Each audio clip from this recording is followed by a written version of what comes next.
All right, what's up? Well, this is this is the next day from the last thunderstorm video I showed, and as you can see, it's just pouring off the back of the house, making a nice little flood right there.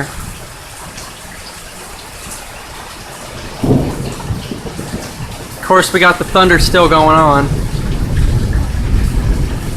Nothing too big today. It's been going all day. It's about 2 p.m. here right now, and it's been thundering since I woke up at 11. Just started raining though.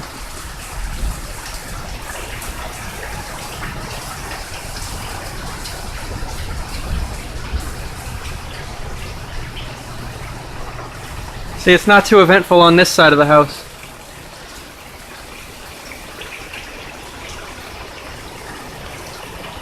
Peace out.